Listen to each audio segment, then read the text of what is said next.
On entend souvent que le MDR a pour but de digérer les traumatismes, mais qu'entend-on exactement par traumatisme?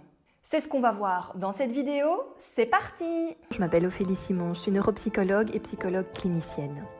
Le but de cette chaîne est de vous apporter des informations sur la psychologie en général et plus particulièrement sur l'hypnose et le MDR, qui sont mes deux outils thérapeutiques de prédilection.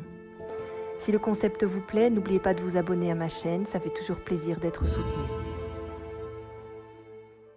Aujourd'hui, vous allez en apprendre plus sur ce qu'est un traumatisme et commençons d'abord par une définition assez simple. Un traumatisme psychologique, car il existe d'autres formes de traumatisme évidemment, c'est une sorte de blessure de l'esprit, une blessure psychique causée par certains événements. Il existe différents types de traumatisme en fonction du type d'événement vécu. C'est pour cela que vous avez peut-être déjà entendu parler de trauma simple versus trauma complexe. D'abord, on va parler des traumas simples. Un trauma simple survient à la suite d'un événement unique qui n'est donc arrivé qu'une seule fois, avec un début et une fin bien clairs. Par exemple, une agression dans la rue, un hold-up, un incendie. Ensuite, il y a les traumas complexes. On parle de traumas complexes à partir du moment où il y a plusieurs événements qui surviennent.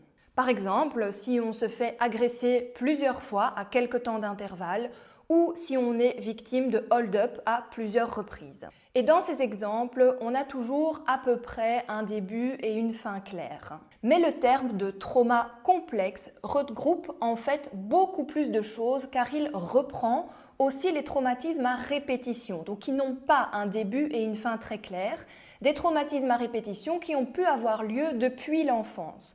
Par exemple, les enfants ou les femmes battues ou des situations de guerre. Donc en réalité, au sein des traumas complexes, on va encore avoir tendance à définir des types de traumatismes, mais ça devient un petit peu difficile à suivre si on n'est pas thérapeute. Alors j'aimerais faire une petite parenthèse ici pour clarifier la différence entre un événement traumatique et un syndrome de stress post-traumatique.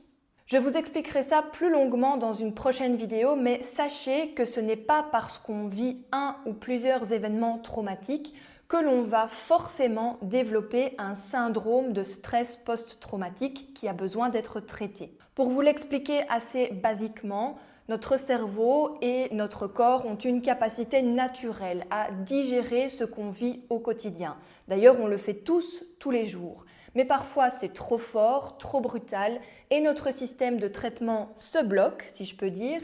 Et c'est là qu'on va commencer à parler de syndrome de stress post-traumatique avec le besoin d'une aide thérapeutique pour en sortir.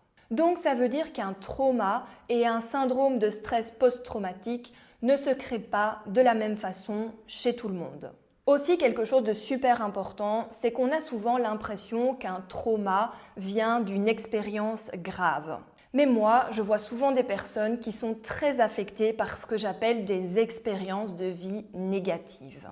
Par exemple, une rupture, un deuil, un licenciement, une dispute parfois même. Il y a des personnes qui vivent très mal ce type de situation et qui en sont même un peu honteuses en se disant qu'elles surréagissent, que ce n'est pas si grave, etc., qu'elles ne devraient pas en faire tout un plat.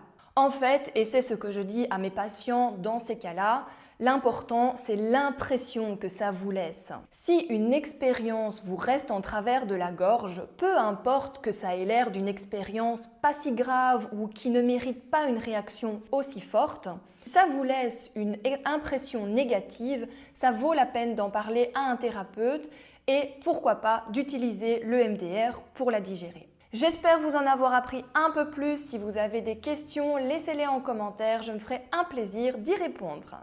Si cette vidéo vous a plu, n'oubliez pas de la liker. Si vous connaissez des personnes qu'elle pourrait intéresser, partagez-la et surtout abonnez-vous à la chaîne pour montrer votre soutien. Ça fait toujours plaisir.